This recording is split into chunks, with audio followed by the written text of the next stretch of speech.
Welcome to session 2 in our North Star series for the summer, as maybe we'll get liberated this summer, who knows? Tonight, Aurora and myself will be giving us a very, very brief hour-and-a-half introduction to both Black liberation and womanist theologies. It is our hope that you walk away from this evening having learned something and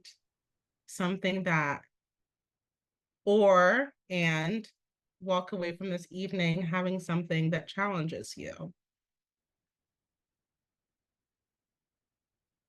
So to begin our time this evening, I'm gonna invite you to, in the chat, introduce yourself.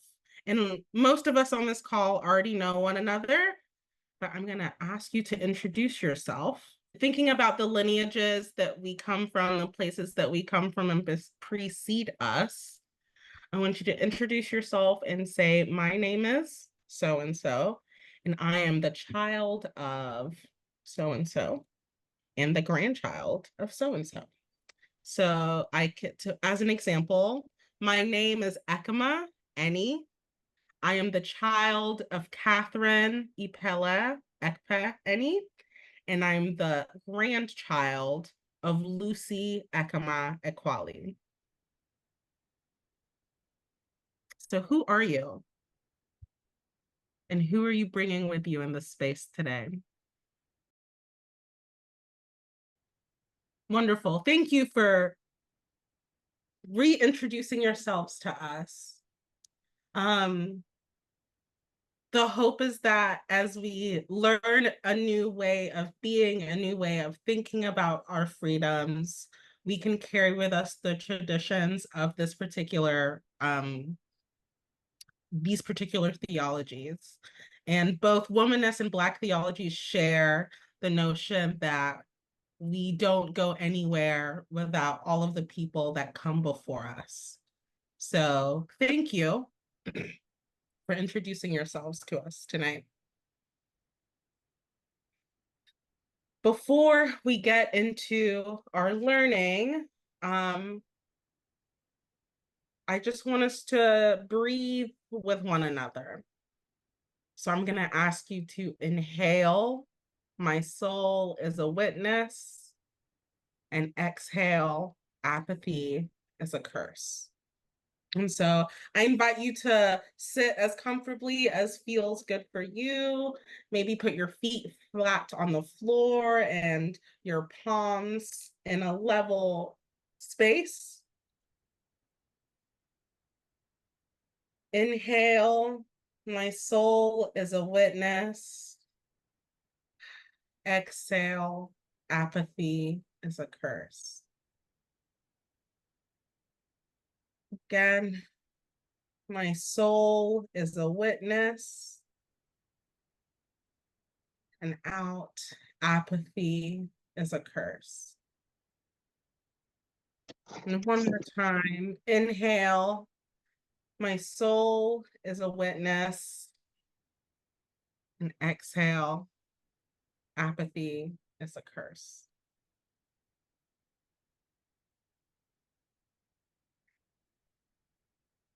Tonight, just a brief overview of where we'll be going. Oh, okay, that's fine. Yes, that's fine. Yes, this is our overview. It changed, that's fine. Or I wasn't paying attention, that's fine. So I'm curious because I missed last month, and I'll stop my screen share so we can talk to one another and see one another. What did you learn from last month with Dr. Rodriguez as we began our journey and an introduction to an overall liberation theology thing? What is it? What do you remember? What you learned? What did you learn? Go ahead, Kate. All liberation theology is siding with the oppressed, the forgotten, the lost. Okay.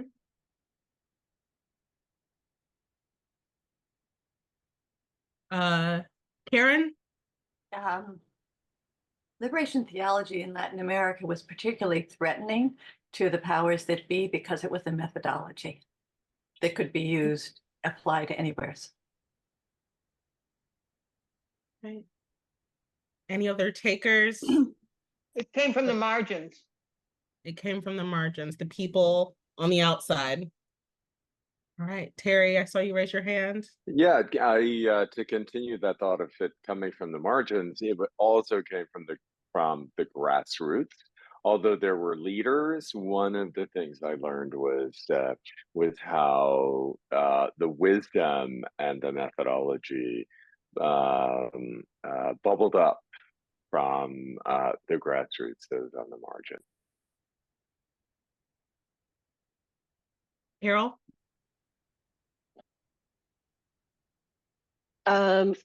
The Latin kings in the Bronx were heavily influenced by Latin American liberation theology and were an example of living it out here in the States. All right. All right, good stuff. So, as we start, we are curious. Two questions similar to last time. What do you know or already know? And what do you want to know?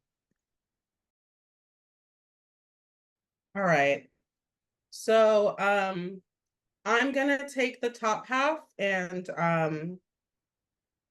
lead us in the Black liberation theologies, the beginnings, the underpinnings, some contextual stuff, and then we'll break and go into small groups, and then Aurora will do Womanist Liberation Theologies, and we'll do another small group, and we'll go from there.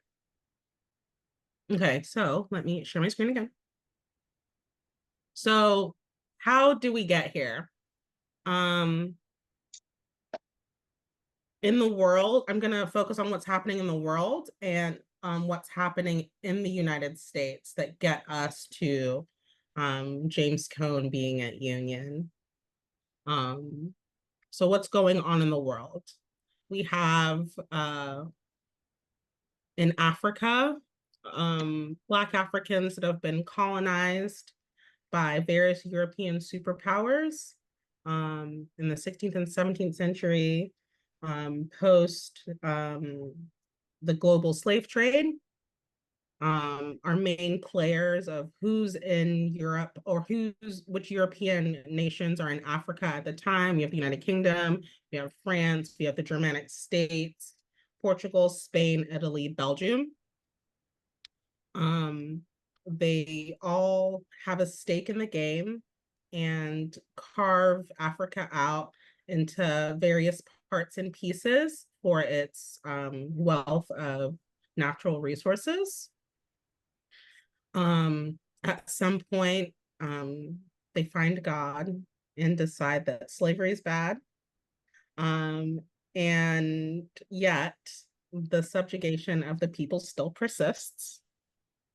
And interesting organization comes to fruition, founded by like a Presbyterian minister in 1847. It's called the American Colonization Society. And it starts as a very well-meaning group of abolitionists and people who think that sending formerly enslaved people back to Africa to govern themselves is a worthwhile endeavor. And there's lots of money behind this. There's lots of thought behind this. And that's kind of like the creation, the beginning of the country we now know as Liberia. So it starts off as like very much a charity endeavor to try and right some wrongs. And then we get one of the first independent nation states in Africa and Liberia, and a person who was very involved in that later on in the 1860s and 70s, W.E.B. Du Bois, prolific thinker, writer, and very into the self-determination of Black people specifically. Fast forward to the 1950s and 60s, many African nations that were under European rule or European colonies began their wars of independence to remove themselves from being colonies. And did I put that in there? Many Africans fought in the world wars for Allied and other countries. And they're all fighting wars in Europe and in Africa too. There are African campaigns in both of the world wars. And they're all dying on behalf of empires. And when they return home, they're returning home without compensation for the work that they have done, and oftentimes without recognition. And I think that in most of the liberation movements, we're seeing that people who fight on behalf of empire are returning to standards that are unchanged. And I think that's a theme that we'll find, hope maybe even like last week, thinking about South America, Latin American liberation, but definitely across the African continent. Ghana is one of the first countries to gain its independence, a very concerted effort of nationalists and people like Kwame Nkrumah that were educated in the West, who return back and tell the British government, the French government, that they're ready to do this whole nation state properly and by themselves. For the next 20 years, and even up till today, we still see the trickle down of countries looking for their independence from European nations. In my next slide, an example of how this is manifested in today's times, right? From the 50s and 60s, today we still have the Commonwealth of Nations, and it's a grouping of 56 countries that used to be under British rule, and they still exist under a voluntary association. And their common thread is that they used to be a part of the British Empire. During the reign of Queen Victoria, a thing that was said is that the British Empire never set, the sun never set on the British Empire. From Canada all the way to Australia and places in between, the British Empire held significant land ownings, and one could argue still does. But yeah. So this is Commonwealth of Nations. The uniting factor is the British Empire. And then another example is the Organization International of Francophone countries. I'm not even going to try to say that in French. But the OIF, and as a conglomeration, was like chartered in 1970 to promote French language and fraternity amongst countries that used to be under French rule. It's a larger organization. And I thought it was interesting a way that this showed up. The Olympics this year is in Paris as the host city, but we have an event taking place in French Polynesia, which is like literally nowhere close to Paris. But surfing, apparently the surfing isn't so good in the CN. So surfing is happening on the French Polynesian Islands. One of the ways that yeah, the uniting factors of the olden days, I think, still show up today.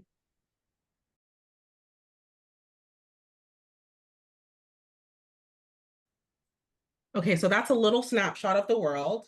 Very biased. I'm an immigrant, right? From Europe and Nigeria, and that's helpful ways that I experience and see the world. So while that's happening everywhere else, what's going on here? I think this is a really well-versed group of folks and the happenings of the American Civil Rights Movement. But it's, slavery's over, post-emancipation. America is going through the Jim Crow era, right? Separate but equal. And even with the passages of the 14th and the 15th Amendment, people's lives don't change as much as it should. Particularly thinking about Black folks who were enlisted, made to enlist, right? We draft people for significant war campaigns. And when they come back, they don't apply, aren't eligible for veterans benefits and can't apply for housing and the GI Bill, all these things that the government said that they might be entitled to if they went away to fight our war. It's war. And there was an executive order ending discrimination in 1948. That was EO 9981. But there are wars that happen after that, right? There are things that are happening after that. So if executive orders are supposed, and if the government is supposed to help change people's lives and right its wrongs, why aren't things changing? We have the civil rights struggle, very specifically thinking about what young people are doing. We have the freedom rides, folks going to the South to protest segregated bus terminals, the famous sit-ins in Woolworths in North Carolina, the Summer of Freedom, and the beginnings of SNCC going to register voters in places where it was still dangerous to do that. Young people very much engaged and ignited to do something about the situations that not life, but this country, this government had put it in. And we have our Civil Rights Act. Again, all things that are supposed to change how we exist as a nation and how we are with one another, thinking about politics as a tool to do that.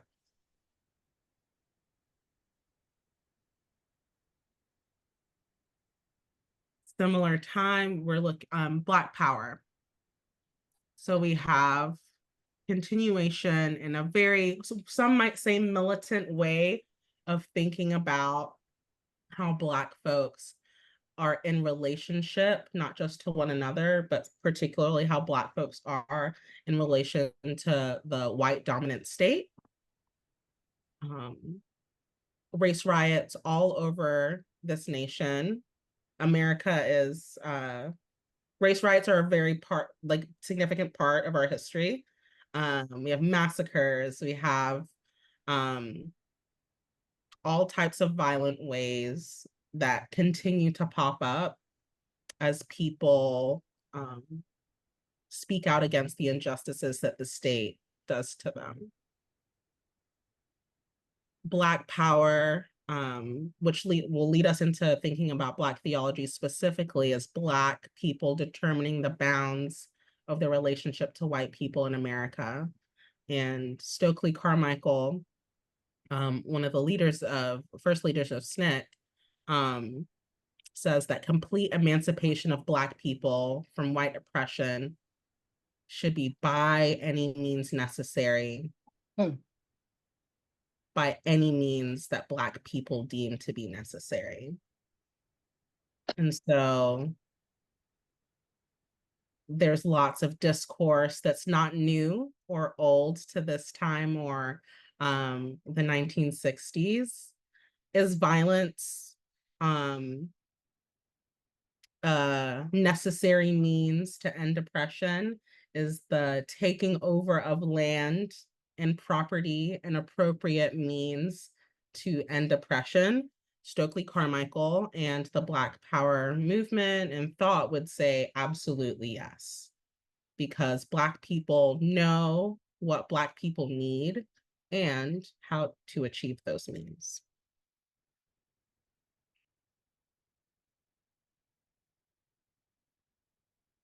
God is Black. I'm going to stop our screen share for a moment. And I'm curious, when you hear the term God is Black, what do you think of? Or how does that make you feel?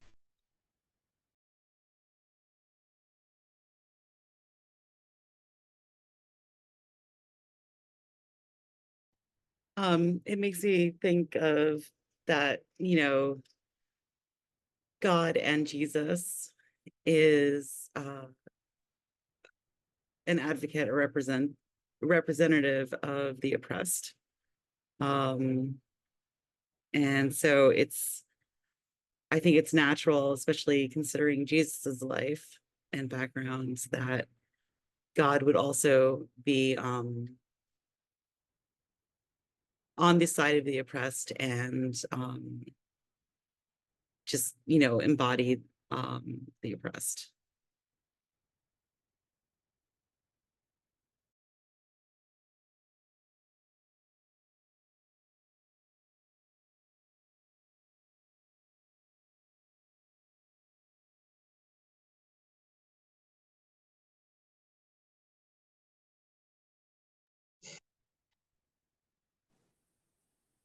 Well, it's me, Alicia, and I'll just say that it made me chuckle. It always makes me chuckle, especially in mixed company.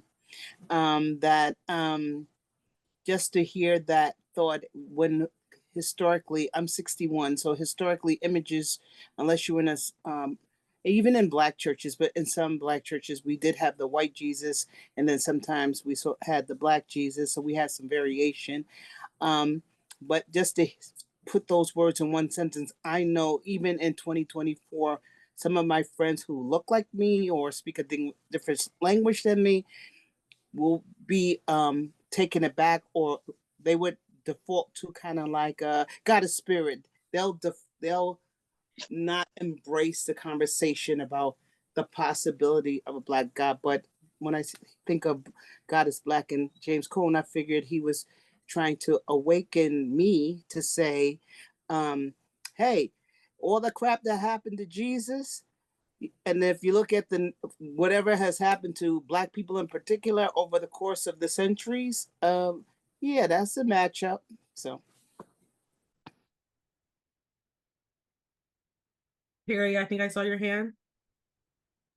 Yeah, thanks. To follow on Alicia's remark, for as a white person to hear that, even though I've heard that for decades now since I first read James Cone, I there's a shock involved for me as a white person, and the shock is a good one. Challenging my own images of who and what God is, what God might look like. Sometimes, Alicia, I know I revert to the God is spirit mode, but yet I also begin to think about representations of Jesus.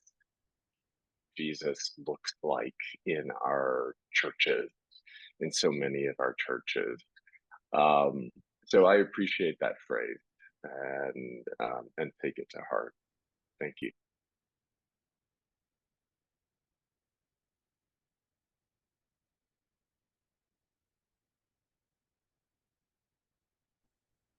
This is Kay, if I might speak. Yeah, go ahead. Sorry, I Um, wasn't. for a while, I attended a church where they had a painting of a Black Jesus on a crucifix, and I found that very stimulating, very provocative. And the UCC church that I went to for years and years, one of their recent pastors had a lot of illustrations of, here's Jesus teaching the disciples, and everyone was Black. I'm like, wow, this is really cool, because I think it reinforced Jesus is on the side of those who have been silenced, those who have not been heard, those who have been told to shut up. And yeah, I'm about as white as I could be, but I feel some of those feelings. It was very powerful for me. Yes, the Black Madonnas, David is inviting us to, that these really rich depictions of the Mother of Christ being this dark, black, rich color. You don't see it as much in this Western depictions of Jesus, but she exists. Okay. Let's get back to it. Thank you all for sharing.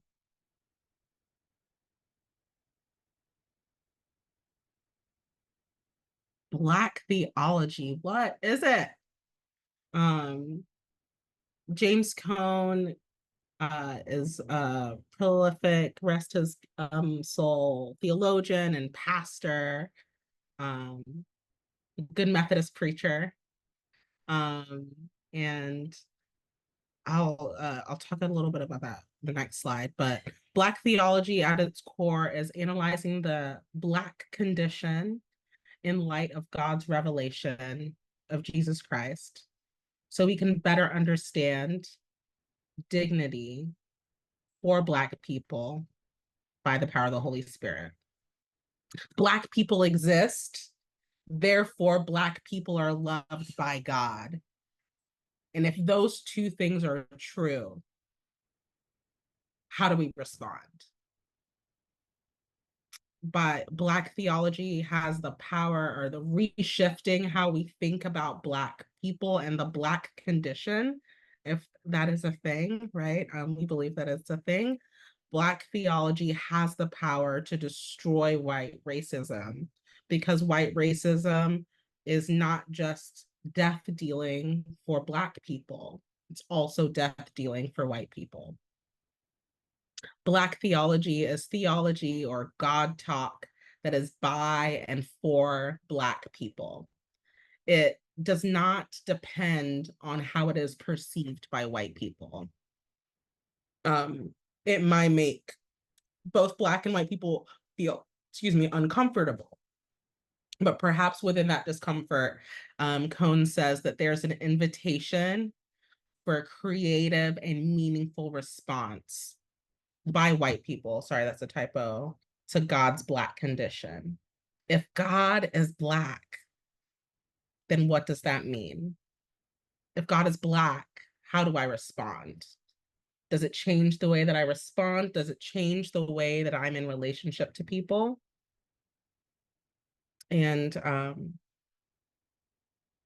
if God is with us, then no one can be against us. Thinking about that passage from Romans.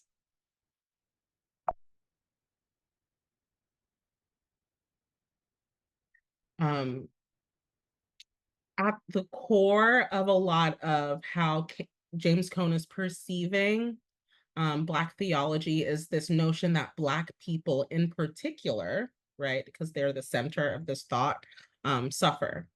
And their suffering is akin to the suffering that happens to the Israelite people in the Exodus narrative. Like in the Exodus narrative, Black people in America historically are also enslaved people. And that story is at the center of why things need to change. By aligning the Black experience with the experience in Exodus, We see a God that does not allow our suffering, but a God that goes in and suffers with those people, and a God that makes a change, right? God, like the liberation in Exodus is a political event. It is an economic event. It's a geographical event. All of these things are happening because God is walking alongside the people.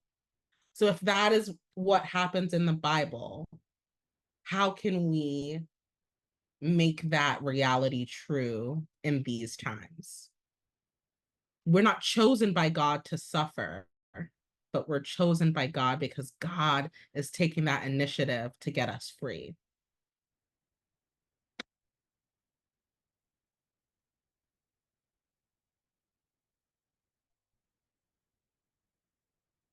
In 2011, in his second to last book, Cone, his second to last book is The Cross and the Lynching Tree. And James Cone looks at the parallels between the cross that Jesus died on and the lynching tree, which is a symbol of violence and terror, not just across the American South, but all over this country. Lynchings take place, not just in the South, right? There are obvious similarities in those two symbols, but while the lynching tree is a symbol of destruction, terror, terrorism, the cross for Christians is a liberating symbol, so much so that many people not just display crosses in their homes or in their churches, but they wear the cross on their bodies. They tattoo the crosses on their bodies. What a way is this to relate to a symbol that very practically ended a savior's life? Cone invites us to rethink, as the bodies of Black people are swinging from trees here in America, where is Jesus? Where is God? If God is on that tree swinging, then where is God in that?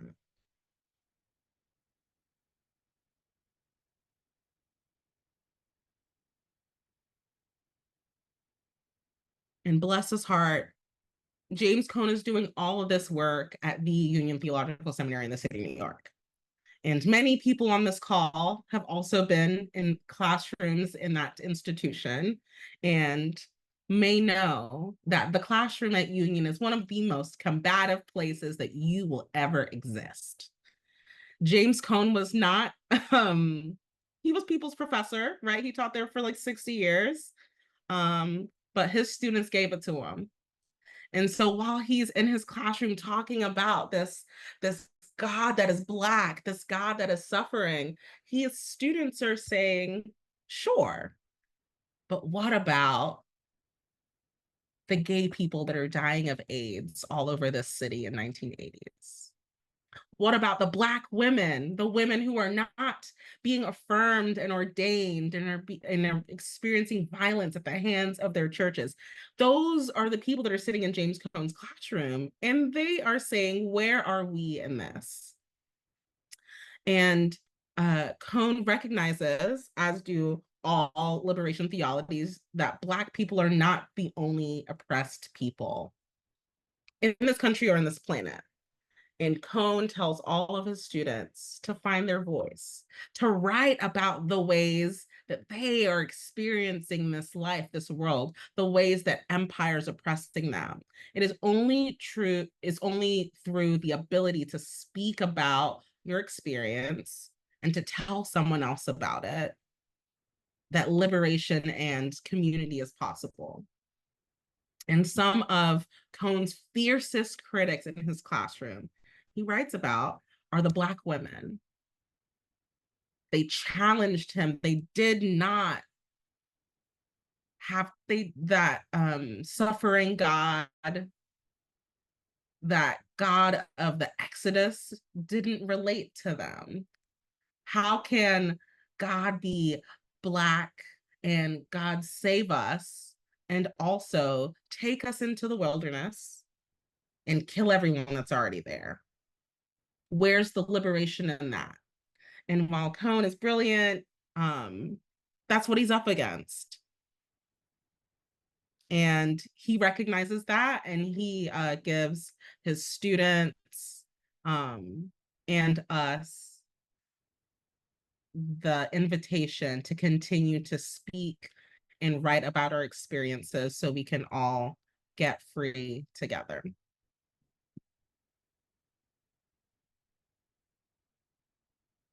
That's Crash Course. Any thoughts, questions, concerns? And then we're going to switch gears. I know that was a lot.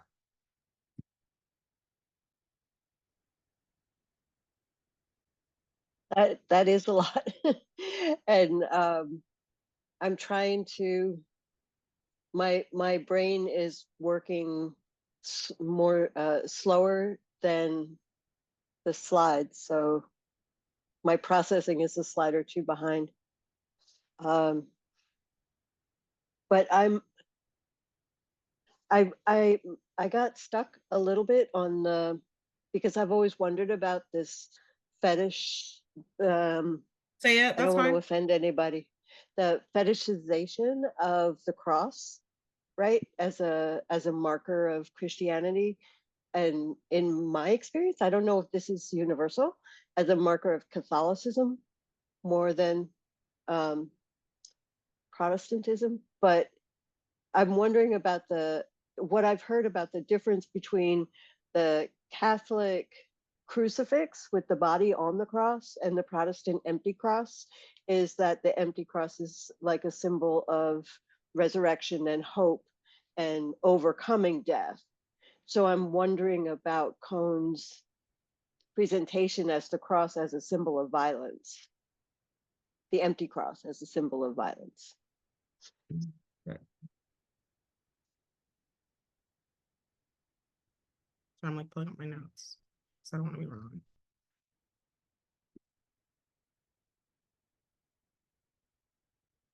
Well, for Cone, he's really saying that, or not really, but one of the things that he's thinking about, one of the things he's writing, is that the cross places God here on earth with us.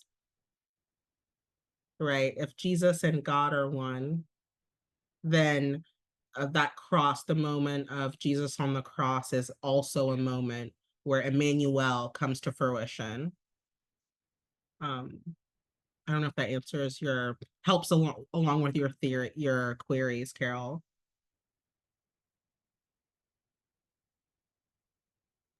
I think it's a small point. I don't want to No, that's all right. side rail on it. It's just somewhere my brain got stuck. No, you're good. I think there's definitely something about the Protestant Catholic notion of like how one or decorates a church, right? Protestantism is at its core stripped down and simple.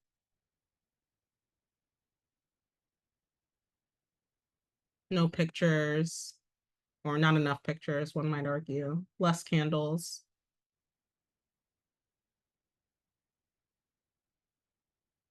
Do white Protestants skip over Good Friday and head to Easter Sunday?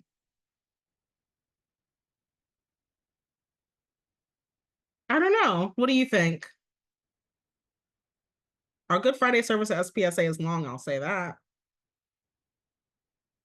Let's say I don't think we do that here at St. Paul and St. Andrew. And I don't think the Catholics do that, but I do think certainly the more again, like the conservative, evangelical, fundamentalist, like non-denominational Bible churches, also like prosperity gospel churches, think about the places where you'd see the prosperity gospel really preached. Yeah, it's like Good Friday doesn't exist, right? Because you got to get to the victory. You got to get to Easter Sunday. Or also like churches where there's like no crosses. I won't start that tangent, but right. I'm sorry, can I say something about that cross story? Go I ahead. never, I just, it was so interesting. Thank you, Carol, for saying the thing about the fetish with the cross, because I never put the two together. I still haven't reconciled that because I just heard it today. And then I was listening to what Andrea said, and then what you said, and I was thinking about being in places where they skipped Friday very quickly, predominantly being in a non-denominational, predominantly Latino, African-American church experience. And I wonder, but then in some places, there was that kind of sitting with the cross. And I wonder if part of it for myself was that the daily suffering of feeling like you're walking with a cross already, whether it be sexism, racism, being impoverished, looked over for employment, etc., that you already were bearing your Friday cross in your daily. So where somebody else might make it a bigger symbolic Friday because maybe they're not having the same load carry or don't understand that perspective. That's something that just seemed to well up after hearing all of that thing, that some people have that cross every day. I went to church with people who were coming out of housing projects who had drug addict relatives, and then were working 2 and 3 jobs and still putting money in the coffers to get children's programs done. So sometimes I feel like when there is more education, more wealth, more access to services, then the cross is not really that important, or it's something that we could do once a year and then we could be happy with, but we don't have to walk with it all week. Yeah, carry your cross and Jesus will carry it for you or with you, right? It's definitely something that I've heard growing up. But I think, and maybe as we segue into womanism, the question can become, well, what if there's no cross? And like, I'm not trying to be like heretical, but like, like, does there have to be, like, is that what it has to be? We believe that suffering ended when Jesus died on the cross. So if that's true, then why are there still symbols of violence and lynching trees? Like, why is that persisting if that was supposed to be the last time? Like the existential human question. Go ahead, Julia. Yeah, I was gonna say, I always found it interesting about why the violence of the cross is so central, to Christianity. Anyway, I mean, whereas there's also other stories and images that represent who God is, but the emphasis on violence, and how has that continued to influence? Anyway, we probably need another Zoom class in November to discuss that. So anyway. I'll just say too, I think some of that like emphasis on violence didn't come theologically until later, like in the Middle Ages and in the Dark Ages, which was like a really violent period. And then you started developing these atonement theories like substitutionary atonement and like penal substitutionary atonement and all these different things that were reflective of the time and the condition and the legal systems and the that's when a lot of those atonement theories actually were developed and built out. And again, it's like reflective of their time and context in which they were shaped. Yeah, and if you look at the art, the religious art at that time, well, anyway, that is another wonderful topic. Again, I just want to add, and I'll stop talking, that that violence tied to the cross, for people who have been violated, they find a mirror of someone who understands sorrow. And that doesn't have to necessarily land in a Black experience. Women who have been raped or some other violence that has happened to a family, sometimes in the religious experience, somebody takes this thing to help dilute some of the anguish of, am I the only one who has experienced such tremendous violence? And the only way I can move through the next moment is to remember that someone else took upon violence in my stead, symbolically, even if later on everybody discounts that theory about, is a cross necessary? Do we need to have a violent Jesus? We could just skip with some flowers somewhere and everything could be good. But the violent, sorrowful, broken up Jesus is the guy that helped me through a whole bunch of stuff. I mean, I'm glad about he came to bring us life to the fullest. I'm glad for, he defeated whatever enemy of our mind and heart. But the part where this healing savior, I care about you in your distress, still wins for me. Yeah, I think at the core of, like God is suffering with us, and it doesn't make the suffering any better. It doesn't end the suffering. But we believe, like Black theology is saying, we have a God who's suffering with us, and there is a response to that suffering. And the only response to that suffering is liberation.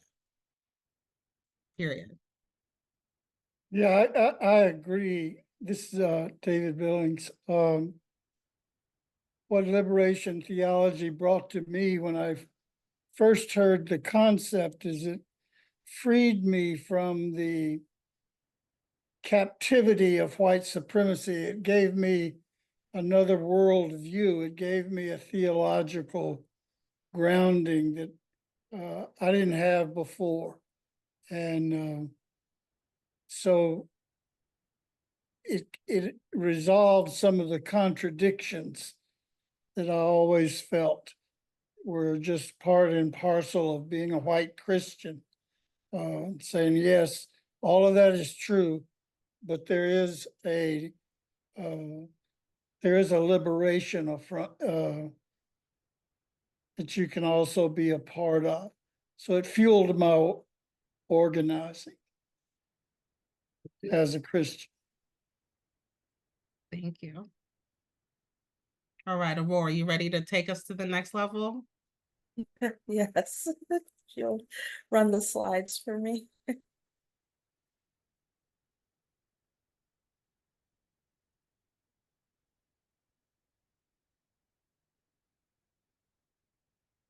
So as Ekama introduced, as the slides are coming up,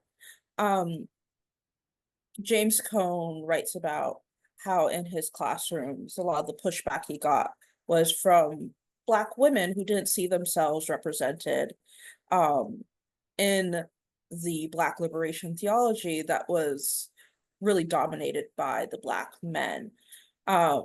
And so his students were pushing back on how their experiences and their relationships with God were being left out.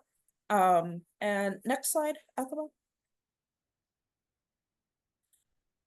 So some of this historical context isn't new, right? Historically, throughout the Black liberation movements and the white-dominated feminist movements, through the decades, Black women have kind of been squeezed, not fully being accepted in either side. And what we get are some key moments where Black women figures across different venues, different expertise are putting language to their experiences with multiple levels of oppression. So in 1944, Polly Murray, who was Black, genderqueer icon, also eventually ordained in the Episcopal Church, but she started off as a lawyer in law. She coins this term Jane Crow to speak to how Black women were experiencing this kind of double jeopardy in the Jim Crow era and the American legal system. In 1983, you have Alice Walker, who doesn't coin the term womanist, but she popularizes it, and we'll talk about the impact of her, shall we call it, definition of womanist. In 1989, over 40 years after Polly Murray, we get Kimberly Crenshaw talking about intersectionality. So again, how different identities, oppressed, marginalized identities, how are these working together in compounded experience of oppression? And we get womanism emerging and becoming more popular and gaining ground at a time where, if you're familiar with the waves of feminism, it's a transition from second wave feminism to third wave feminism, and also happening against that same backdrop that James Cone and the Black Liberation Theologians were working in of the Black Power movement. Next slide. So Alice Walker's definition of womanism, it comes in as like this introduction, this like preface to her book, In Search of Our Mother's Gardens. And she starts with this definition, very contextual, and I'll just read it so you can kind of hear it. From womanish, opposite of girlish, i.e. frivolous, irresponsible, not serious. A Black feminist or feminist of color, from the Black folk expression of mothers to female children. You acting womanish, i.e. like a woman, usually referring to outrageous, audacious, courageous, or willful behavior. Wanting to know more and in greater depth than is considered, quote unquote, good for one. Interested in grown-up doings, acting grown-up, being grown-up, interchangeable with another Black folk expression. You trying to be grown, responsible, in charge, serious. Next slide. 2. Also, a woman who loves other women sexually and or non-sexually, appreciates and prefers women's culture, women's emotional flexibility, values tears as natural counterbalance of laughter, and women's strength. Sometimes loves individual men, sexually and or non-sexually, committed to survival and wholeness of entire people, male and female. Not a separatist, except periodically for health. Traditionally universalist, as in, Mama, why are we brown, pink, and yellow, and our cousins are white, beige, and black? Answer, well, you know the colored race is just like a flower garden, with every color flower represented. Traditionally capable, as in, Mama, I'm walking to Canada, and I'm taking you and a bunch of other slaves with me. Reply, it wouldn't be the first time. Next slide. 3. Loves music, loves dance, loves the moon, loves the spirit, loves love and food and roundness, loves struggle, loves the folk, loves herself, regardless. 4. Womanist is to feminist as purple to lavender. So you can see from this rather long, call it a definition, but it's really this poetics, this expression of ideology, but also cultural history, from Black women to Black girls. And this is published in 1983, and it takes about 2 years before it becomes appropriated by womanists in theological space. So first by Katie Cannon, and then Jacqueline Grant and Dolores Williams, some of whom I'll talk about shortly. But you should understand that womanism doesn't just exist in religious theological space. It also exists outside of Christian religious space and secular spaces. Alice Walker herself did not identify as a Christian, even though she had her own spirituality and religious practices. And we can talk a bit about how a lot of the history that I'm going to, and figures I'm going to show you today, come from a really Christian, mostly Protestant context, and very US centric. But a big thing that the womanist theologians do is they draw inspiration from Black women artists, activists. So you'll see them refer to Bell Hooks, Audre Lorde, Toni Morrison, and more, along with, of course, Alice Walker. And Walker womanism becomes a sort of litmus test that some womanist theologians adhere to and others verge away from. But it's a really serious starting point because figures like Cheryl Sanders will make arguments that they don't want to be, she doesn't want to be a womanist or consider a womanist because of the dimensions of Alice Walker's definition. So one thing she said was that she rejects the idea that womanist theology is even possible because it was a mule that cannot bear fruit and wasn't even possible because you couldn't combine the homoerotic lesbian agenda with Christian theology. So we'll get into a bit the debates and tensions around sexuality and theology through the evolution of womanism. Next slide. So there are differences between womanism and Black feminism. Some people think that, oh, womanism is just Black feminism. You have feminism, which historically has been white dominated, so womanism is just a form of Black feminism. And that's not really the case. There are Black women who will identify as either or. There are Black women who will claim both. And there are really thoughtful, serious arguments that woman by woman people will have for why they claim one term and one lineage versus another. Some of the key distinctions that come up again and again, as Tracy West, an ethicist, brings up, is that womanism can sometimes be seen as overly restrictive, as she puts it, policing boundaries. Monica Coleman puts it in a different light. She says that, she claims to be a womanist when she's feeling churchy. That historically womanists have been more prudish in their Christocentrism than the Black feminist movement.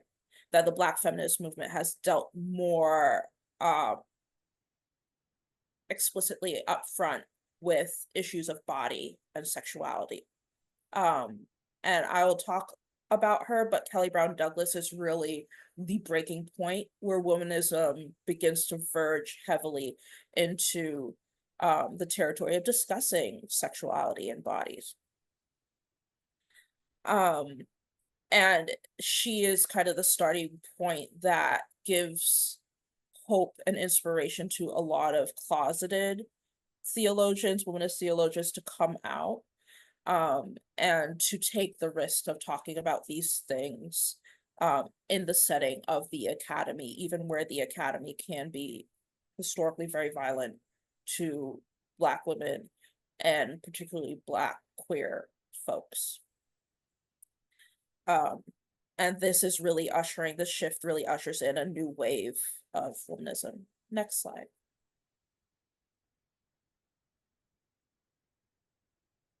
So this is a rough breakdown that I did of appropriate the waves, the kind of waves as you might apply them to womanism, and I've highlighted the figures that I will be talking about. Next slide. Okay, Katie Cannon. Katie Cannon is by many considered the founder of womanism in theology and Christian ethics. She is a woman of first, becoming the first Black woman to earn a PhD from Union Theological Seminary. So as we said, a lot of these people that we talk about come through Union Theological Seminary, and it's a place that was a hub and birthplace of a lot of this womanist energy in theology, ethics, biblical scholarship, and that's the main reason why I wanted to go there, because of the lineage. She was also the first Black woman ordained in the United Presbyterian Church.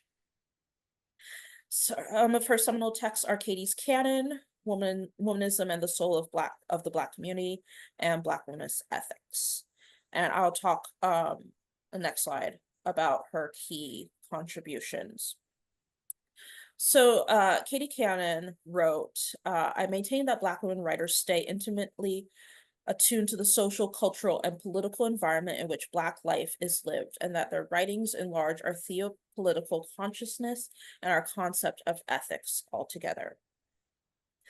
So I chose this quote because it speaks to one of the really core contributions that Katie Cannon made to theology, which was the validation of Black women's art and literature as source material for theology. So when she talks about canon formation in a play on her own name, it's about expanding and creating into where we see sources for understanding both oppression and liberation. And so if you think back to the historical context that Ekama gave us in the beginning, a lot of canon is shaped by the voices of empire. And when you have marginalized peoples doing theology, a lot of the formative work is invalidating their own histories, cultures, experiences, art as legitimate sources from which to do theological work. And in both church and Ivory Tower Academy, this has been historically a front lines.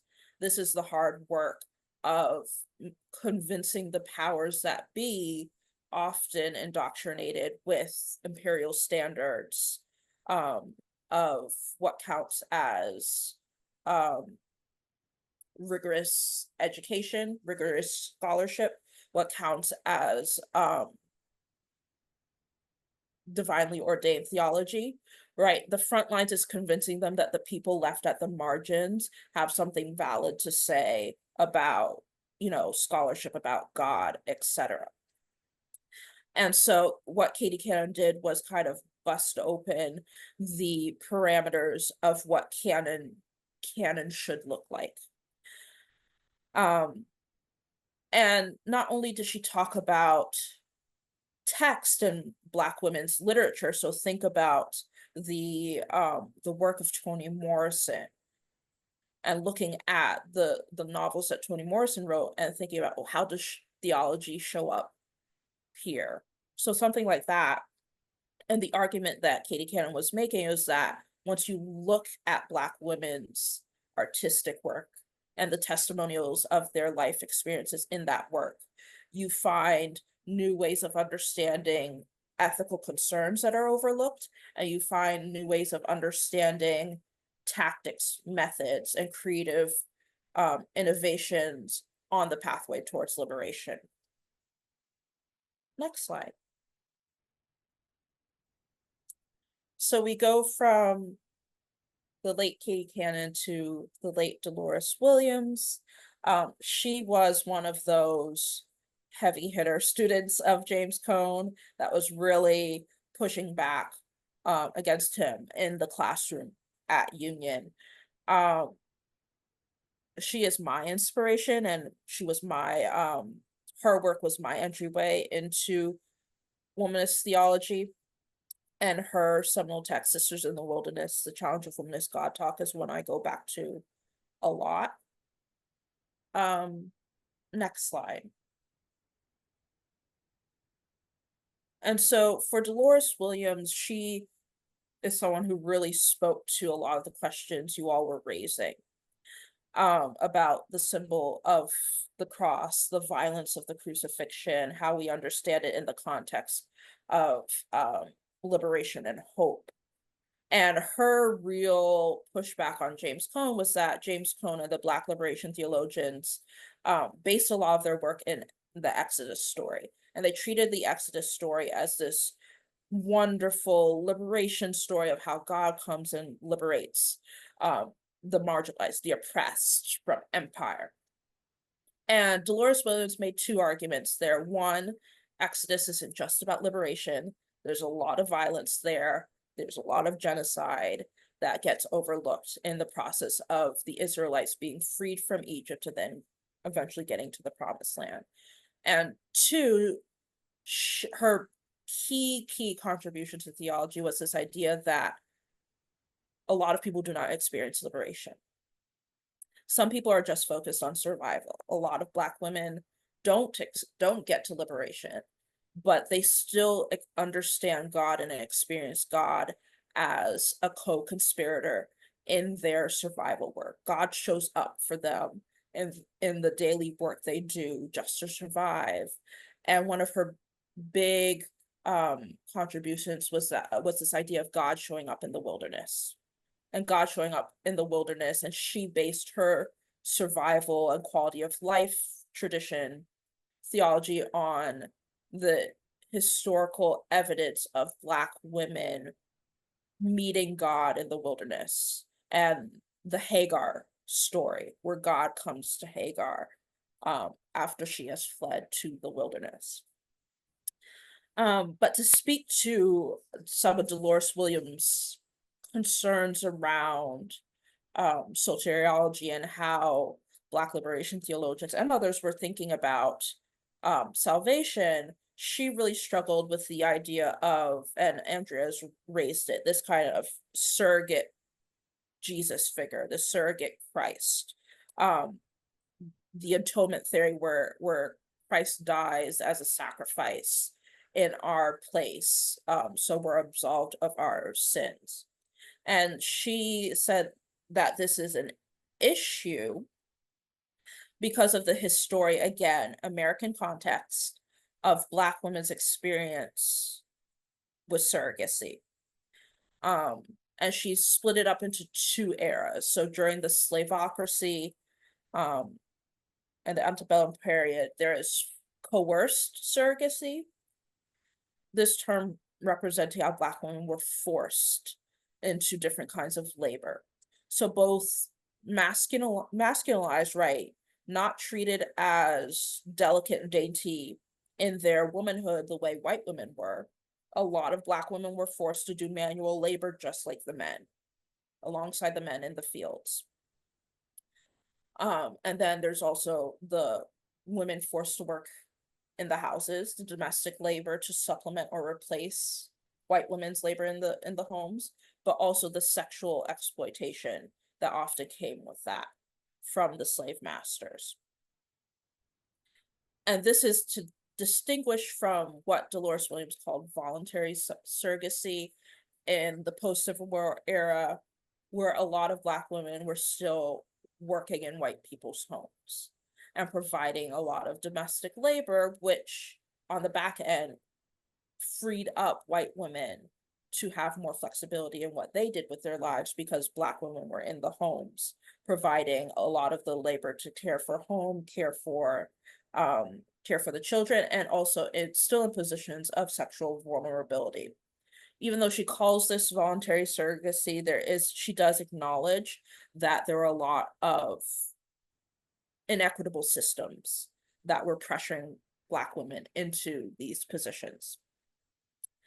But all in all, her point is that with this history of surrogacy in different forms, Black women cannot afford images of the Christ figure that glorify surrogacy, that sanctify surrogacy. So her big thing was that there is nothing divine in the blood of the cross. So it's the bottom quote where she says, humankind is then redeemed through Jesus's ministerial vision of life and not through his death. There is nothing divine in the blood of the cross. God does not intend Black women's surrogacy experience. Neither can Christian faith affirm such an idea. Jesus did not come to be a surrogate. Jesus came for life, to show humans a perfect vision of ministerial relation that humans had very little knowledge of. As Christians, Black women cannot forget the cross, but neither can they glorify it. To do so is to glorify suffering and to render their exploitation sacred. To do so is to glorify the sin of defilement. So this speaks directly to what a lot of you were grappling with the violence of the cross. And to many, Dolores Williams seemed heretical in saying that, the salvation isn't in the bloody cross, right? That she moves the goalpost to say that the salvific power was in Jesus's life's work, in his ministry, in his healing, in his engagement with the people while he was alive, not in the horrific nature of his death. And there is a consensus about this between womanists. Some womanists will hold to the Dolores Williams school of thought, and others, like Joanne Marie Terrell, her picture was one in the collage, who push back and go and still in their own ways grapple differently with the more traditional take on the crucifixion's role in salvation. Next slide. Can I ask a question? Yes, go ahead. Is that to say that Jesus's death is irrelevant to my salvation? That's the big contentious point that people raise with Dolores Williams. Yeah. It's not to say that it's irrelevant, because I don't think she would say that the way his life ended is irrelevant considering his embodiment as an oppressed person, right?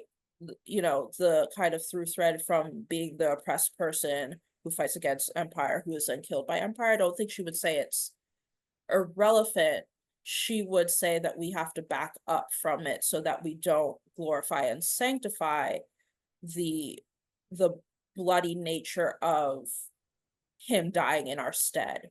That where we are really saved is in what he taught us in his life by the model of his ministry. That's where the salvific power is. So the statement of no greater love ... is a footnote, yeah. right? That's what you're saying. There's a said. challenge. But what happened, Ekama? I said that's what Williams is saying. I don't know if that's what Aurora is saying, but also to add, sorry, I didn't mean to interrupt, that Go ahead. Jesus's life is like the core of our experience, our model. And yes, Jesus died, but he got up, right? And we believe that he got up and he did things and he experienced life again after he got up. So not that the death is a footnote, but it's, is that I guess I'm saying more than he got up. I mean, he was raised from the dead. I mean, it's look, I'll stop. Go ahead. Forgive me. I'm sorry. Go ahead. No, this is exactly the good trouble that she stirred up, right? Because trouble. In working with the concern of like, you don't want people to you don't want it to be weaponized or become abusive, which in many churches it has, the idea that suffering is sacred, right? And then people's suffering gets kind of not pushed to the side, but you're not dealing with the pain that people are coming and the abuse and kind of not dealing with the confrontation of abuse, of an abuse of Black women in that way was her concern. Yeah. Aurora, is there some writings or something along the lines of how she came to get to this point? And I say that in that way because I think about this, just without the shedding of blood, there's no forgiveness of sin. I think about these kind of the other parts of like the Judaic root of who Jesus is, even though we call ourselves Christians and people of the way, but it was a Jewish umbrella. It was a Jewish foundation, and Jesus doing this kind of radical change or enlightenment to the people that decided to follow him. This is my interpretation. So then when I think about all these sacrifices that were in the Old Testament and this New Testament kind of mirroring, saying this is the answer to the first part, is the second part. I guess what Dolores does, I don't mind Dolores challenging me and her writing challenging me, but I guess there's a time and a place like Ecclesiastes, because all that my ancestors up to now, they made it because of the pre-Dolores storyline.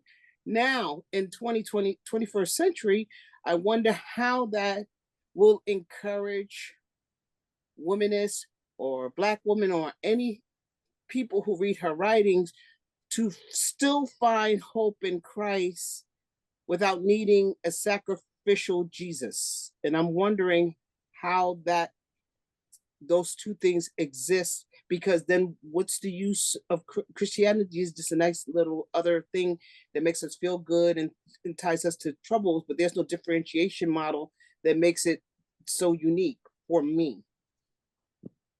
Yeah, yeah. And I think for, it's not that she doesn't believe in the salvation of the Christian story, but I think you see it in like what we talk about too at St. Paul and St. Andrew, of the salvation attached to Jesus's radical love. And so in how he modeled that, table turning, recentering the margins in his healing, in his teaching, that her idea, right? And maybe she, I think she does leave unresolved, well, what do you do with the cross then? But I think what is really powerful that she leaves us with is that, like, what saves us are the lessons from Jesus's conduct while he was alive and the way he chose to engage people, that is what saves us. Yeah, Jillian, could you hold on a second? I'm going to quickly go through our last two womanists and then we'll come back together. Yeah.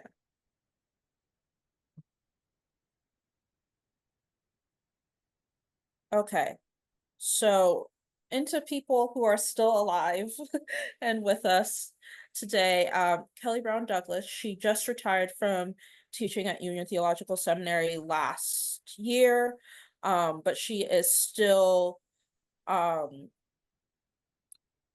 she's an ordained Episcopal priest and headed up the transition for the Episcopal Divinity School, yet another student of James Cone.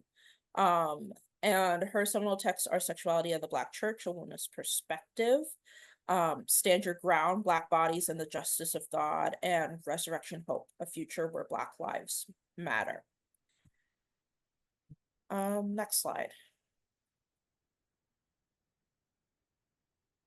So two things that I mentioned earlier, but to reiterate, Kelly Brown Douglas really ushers in this era of validating the sanctity of the body, and along with it, Black sexuality, and Black sexuality in expansive expression. But one thing that I want to highlight from her theology is that she really emphasizes the importance of understanding Jesus as human. So not just Christological interpretations that really emphasize Jesus's divine side. Kelly Brown Douglas's argument is that, like, we cannot lose sight of Jesus's human side, and not just the human side, but his enfleshed experience, because it's his enfleshed experience, his bodily experience, that connects him to the oppressed and marginalized. Jesus in body had bodily experiences that so many oppressed people living under empire do too. And she also said that not only that, but we experience God's love through our bodies, and communicate love through our bodies as well. And one thing that this is, I don't think as famous of her contributions, but she does have this kind of crossroads theology.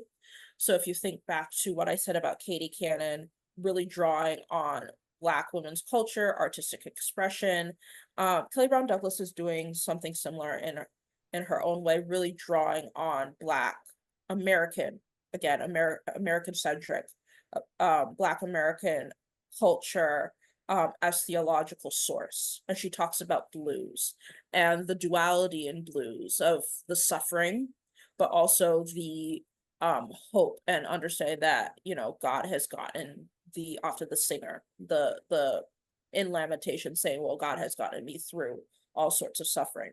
And she calls this crossroads theology, and talks about taking seriously, like, when those blues bodies, think of marginalized people, Black people, when those blues bodies give voice to their experiences, crossroads theology, as she sees it, is a theology that takes them seriously. Next. And lastly, to someone a lot of you know, Reverend Dr. Pamela Lightsey is one of our United Methodist elders. For those of you who have been to general conferences and a part of the movement for LGBTQIA+ inclusion in this denomination, you may have met her. She is a queer womanist theologian, and she talks about how it was Kelly Brown Douglas's work that really helped her in this, as I said, this wave of Black women scholars who started to come out more publicly and talk about sexuality in the academy and the church. She was one of those people inspired by Kelly Brown Douglas. Next slide. Pamela Lightsey really talks about this term that she coined, homophobia. So this Black homophobia, and really has these indictments of homophobia in the Black church specifically. And so remember that a lot of these Black women are Christians in the context of Black church specifically, and they're responding to Black women's experiences in Black churches. And how things like homophobia shows up in those spaces. And following after Kelly Brown Douglas, she's really talking about this, not only the sacredness of our bodies, but sacredness of Black queer people, and Black queer people being created in God's image like everyone else, and being, as she says, a part of the creative work that God called good.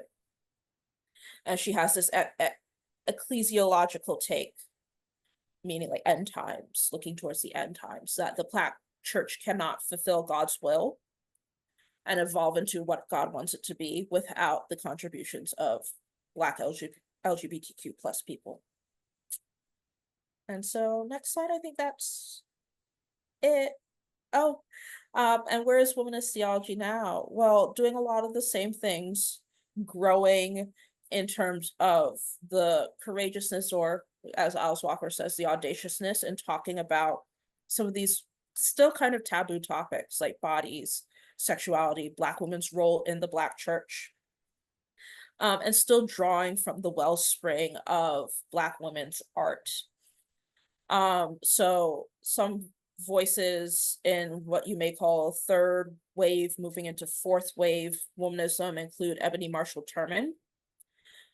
And Andrea White is my advisor. So she is kind of my anchor point for how womanist theology is existing at Union Theological Seminary today. And yeah, that's it. Okay, so I that's know all. we threw a lot at you. It was a lot, and we're over time.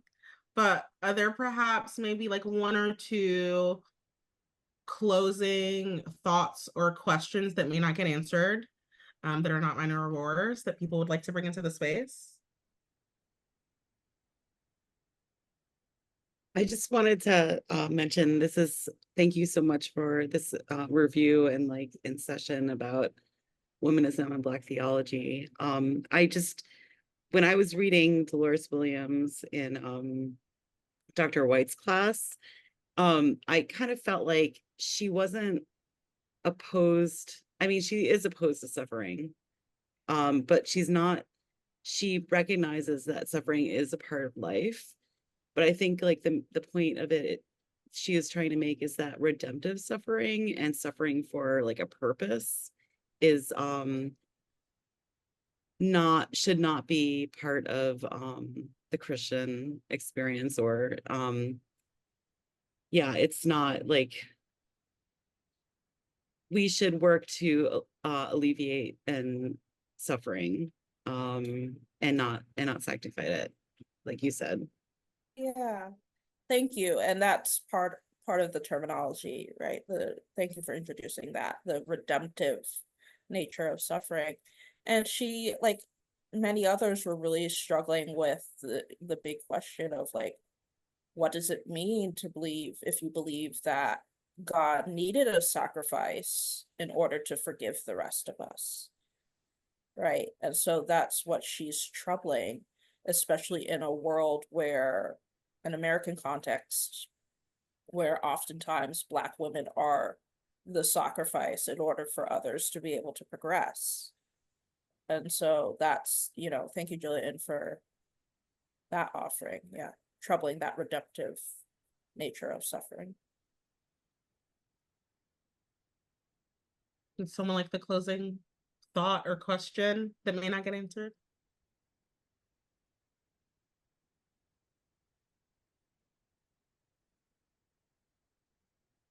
I was wondering about how listening to all of these things and moving forward in my own theological practice and pushing back, because I'm pushing back, just like Dolores pushed back. I'm pushing back too. Look, Dolores, I need to see some more works from you.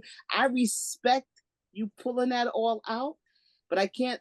But the part of me that says right now, I want to know, when people tell these stories, where their suffering story was located, and was it their writings birthed from a place of, damn, I suffered so much, that's why we shouldn't suffer anymore? Because if I start writing a writing about someone who's quadriplegic, unless I am their caretaker, and even in that, I still don't know their story. I'm just a viewer from the outside. So for me to write their story feels like, ooh, I'm really taking a big risk to do that. I respect that Dolores did that too, but she really got me like, but in a good bunched up way. But I also want to know, what was her story, and if there's any books on, maybe it was that she lost. I hear about the stories where somebody dug a grave in Florida against the Klan, and then the man who had one arm, and then he was shot to death and pushed into the lot.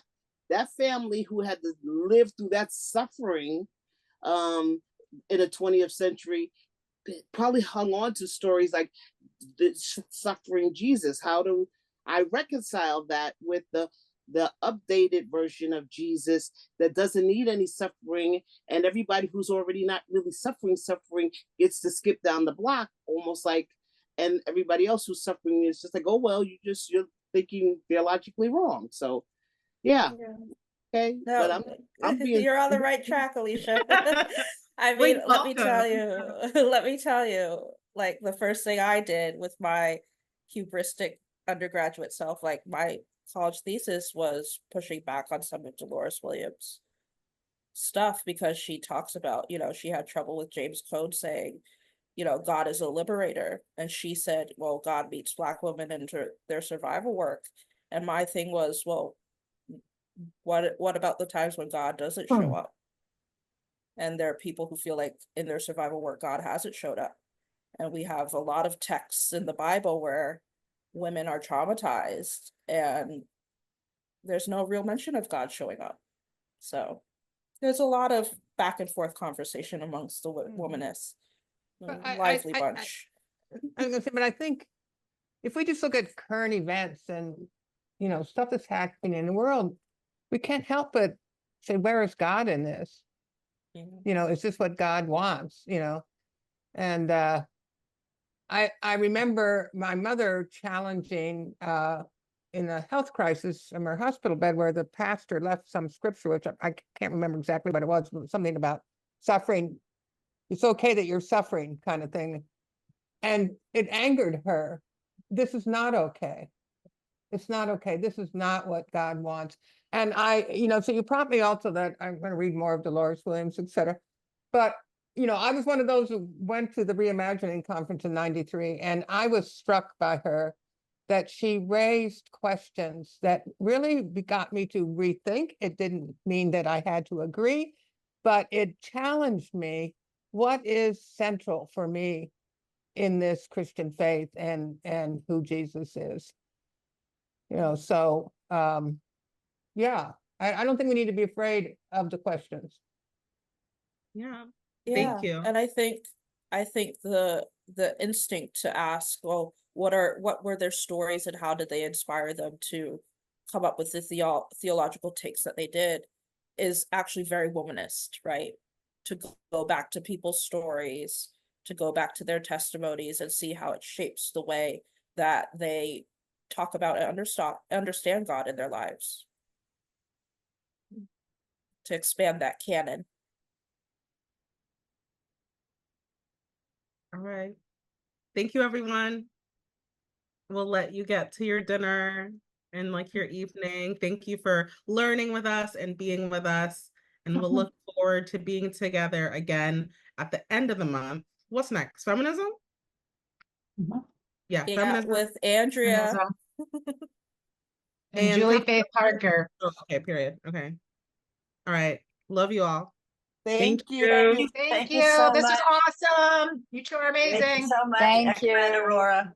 Not everyone. Be well.